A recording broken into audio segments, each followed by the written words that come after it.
All right, what's up? What's up? Yo, I'm going to talk today, or not even today, just in this particular blog about micro budget filmmaking. I'm about to make my fourth micro budget film. When I say micro budget, I'm talking under $50,000 budget film, and with no apologies, right? I've made movies as low as $5,000, and I hope to get back to that this October. I got a couple of movies, a couple of stories that I want to make for under $5,000. I'm going for it. You know what I'm saying? Micro budget filmmaking is something that I still don't think the black film community knows much about. And I've asked people, what have they made their movies for? And, they get confused with low budget and independent. And low budget and independent are different terms. Low budget is lower than millions of dollars, $100 million. You make a movie for $5 million, that's low budget nowadays. So low budget means just lower than a Hollywood budget, right? But micro budget is actually under $100,000 in the $50,000 range, at least if you're going by SAG rates, because they even give you a micro budget rate for SAG actors, or for your film to be SAG approved and SAG worthy. So yeah, 50,000 is the range for micro budget film. But you can make a micro budget film, how about that is not independent. Because what independent means is without any major or even minor studio connection. That has really nothing to do with your budget. So a studio can put their arm around you and say, yo, we down with you, we're not gonna give you no money, but you know what? We putting a letter to your connection with you that we may help you out with distribution, we may affiliate our actors with you, we may affiliate our producers and directors. I have no idea exactly how many different forms and variations of affiliation or contracts can be made, but you can be affiliated with a studio and do a low budget film and do probably even a micro budget film, but you have studio affiliations. So micro budget is more independent. It is mostly independent. I don't think even a studio would really look favorably unless you own a studio or you're an actor connected or you work for a studio. Would you be able to get a studio to connect themselves to a micro budget film? But a micro budget film does exist. We're talking guerrilla filmmaking. Guerrilla filmmaking, that's a tactic. Low budget films do guerrilla filmmaking. Just because you make your film without permits on the street in public domain property doesn't mean you are micro budget film. It is probably what 90% of micro budget films do, but I'm not even guerrilla filmmaking and I'm doing a micro budget film. I'm shooting in my garage, and I got a permit to, I'm renting out a facility. My facility is costing me less than $500. Hopefully, if we can shoot it in time. So that's that. But micro budget films are films, how I'll say, I don't know where to go next. What I'll say is, a lot of people think, I need this particular actor, I need this particular talent. You attach too much talent to your project, which is really not possible. But if you have too many cameos, you have too many deals, you may exceed your micro budget. And that, by that I mean, you'd be like, oh, I got them for 2 or 3 days, and they're going to, do it for $10,000, or they're going to do it for $3,000 or $4,000, which is a real cut rate for a B actor, or hell, even if you're related to an A actor and you can get an amazing deal. Yeah, because these people are making $1,000, $2,000-$3,000 a day. They're making $10,000 a day. I mean, the contracts are unlimited on what actors can get. You know, you dealing with these actors making, you know, $1 million movies that, you know, they're shooting for 2 months. That's more than $1,000 a day. That's more than $10,000 a day. All right, so we paying a day rate, you know, for films, and you know, a lot of times you're pulling in people to do favors. You're pulling them to do favor for you for free. What makes a good micro budget film is it can be a genre film. Usually it should be a genre film, and by that I mean every film is in a genre. That makes no sense. But when you're dealing with genre films, they're really going after the high impact genre films where the genre becomes the star, the genre becomes the attraction, the genre becomes the most important factor in the film. So take something like sci-fi. That's a genre film, okay? You know, you deal, and again, that's really hard to do on a micro budget level, but there have been people that have done it, you know, on micro budget levels. Then there's horror, which is a genre film, and that can easily be done. You know, a lot of horror or a lot of micro budget films are in fact horror films because you don't care who the actor is. You're going there to see the Nightmare on Elm Street. You don't care who's behind the Freddy mask. You don't care who's getting killed. You just want to hear it's about Elm Street and what the nightmare is going on Elm Street. Now, that wasn't a micro budget film, but I'm just giving an example. The Texas Chainsaw Massacre. You don't need Denzel for that. You don't need Alfred Woodard. You don't need an A-list actor, right? You just need somebody in a chainsaw, in a Leatherface costume. So that's what makes genre or micro budget films pop, is that they are in a genre film, right? You could say porn is a genre film, but porn is a genre unique unto its own. So the trajectories for porn are off another chart.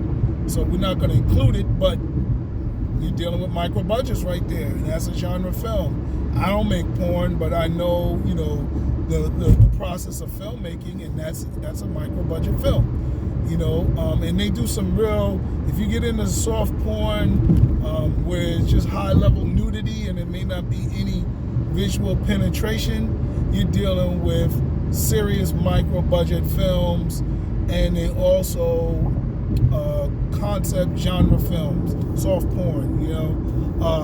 But let's move back into micro budget filming. I have no idea what I'm going to do when I upload this, what I'm going to say, but why do I like micro budget film? Well, when you do a film for under $50,000, it can fart on the stage of films and make its money back. My movie that I made for $5,000, right? How If I Kill You? It made 5 times its budget back, right? We shot it in 4 days. We didn't really kill any of our actors, and it sold to Hollywood Video at the time. I don't even know how many copies. I can look it up, but I don't even know how many copies it sold. And then it sold to the United States military, right? And that's funny because I didn't even know you could sell movies to the military, but that was in 2003, you know. And we took that money and reinvested it.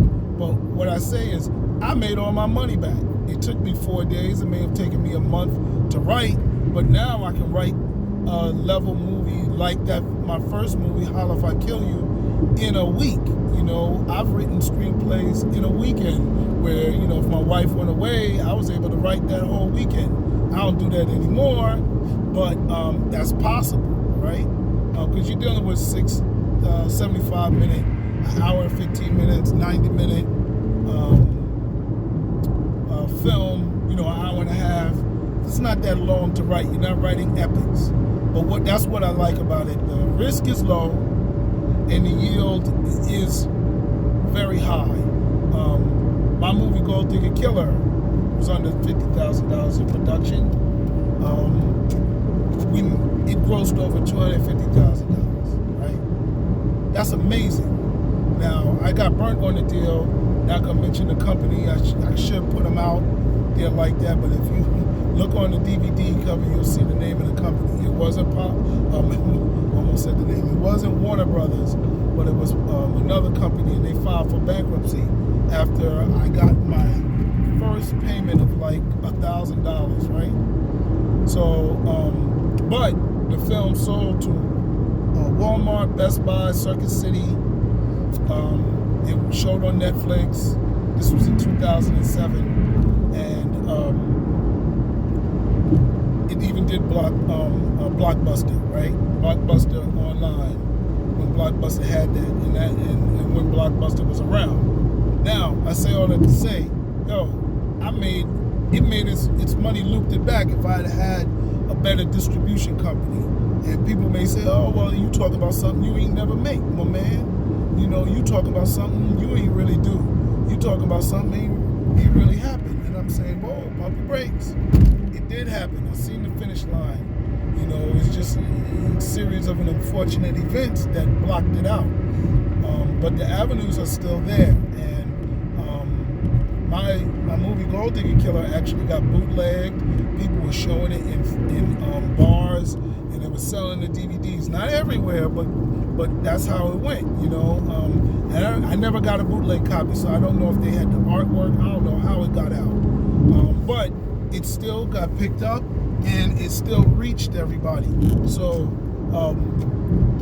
not only do we need distribution, we need distribution avenues.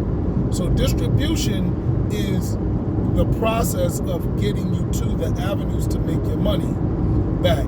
So with my micro budget film, I found an avenue, you know, and then I got a contract with them, or I tried to do it myself.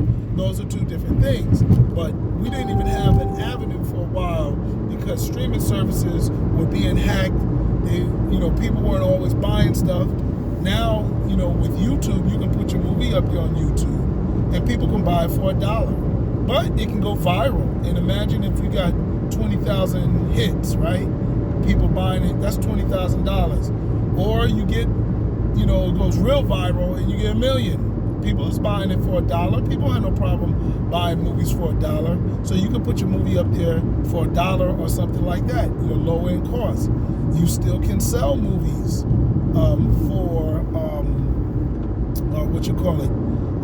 for Hollywood. Not Hollywood.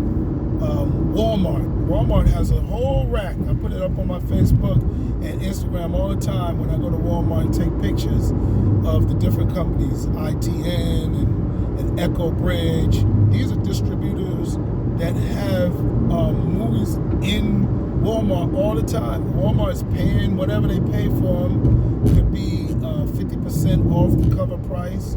I don't know, but there's more than 1,000 Walmarts in America. I think maybe like 3,000. You get your movie up in Walmart. You got a good avenue for release, and then combine that with a streaming service. Not say YouTube, but you have Vimeo, you have Amazon, and you have YouTube and a bunch of other services. Now you're talking some good return, and you've set up distribution for yourself that doesn't require the biggest Hollywood theatrical release. And if you still wanted to build up, say you do 5 or 6 movies, which is my plan, and then you want to connect those and do a bigger budget movie, you have some legs, you have some history, you have some background, to bring all of those together. So anyway, I don't know, that's kind of why I do micro budget film, what micro budget films are. Don't need, you can go to a college and hire the actors that are in the theater program at your local community college, and they can do a good enough job as long as they're professional. They show up to work on time, they know their lines, and you can do a good enough job to make a movie. Biggest cost, and you can hire a film crew. You don't need anything but money. You need a good story. You need to be able to choose a good story. That's the most important thing. But hire a writer, couple $100, write you a screenplay. You can hire a film crew, couple $1,000. Hire an editor, couple $1,000 to edit your project. And now and then you hire your actors, right? You got to make sure that you don't have the biggest amount of locations. You want to, use stuff that doesn't cost you a lot of money to rent, rent, or to let you shoot. You can look in your local area, and at least here in Broward County and Dade County, you have a film commission that has local sites that you can rent and use to shoot your movie at. And if you pick a story that revolves around one of those locations, there you have it. My particular picture I'm shooting in my house, in an office building that lets me use part of the office building, and then rented out a banquet hall, and then we're using a outside location.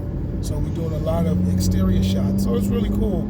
I control my low budget, micro budget pictures because I write the stories, and I can write them in a way that they don't cost a lot of money to make.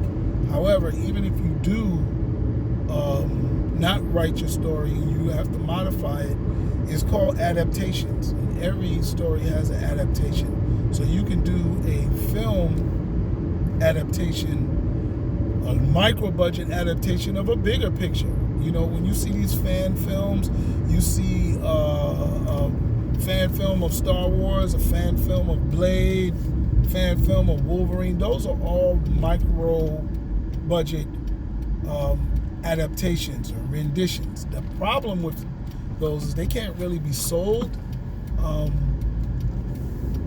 because they're not original characters and you're using somebody else's property. But that same concept, if you was to do another character from, say, a comic book that's an independent, and you strike a deal with this author or this comic book person to use their character, now you got it. Or you create your own character, now you have a character, and you make a product. If you can get it up to an hour, get a good writer and give you a good story, now you have a product that can be sold and that you can make money from. So, and that's a micro budget, right? So anyway, that's where I'm at. I'm building a micro budget catalog, and I just wanted to share with you some of the factors in it. This is all over the place. Forgive me, but I know I said something that's good in there. All right, and it's very long. So I'll talk to you later. Peace.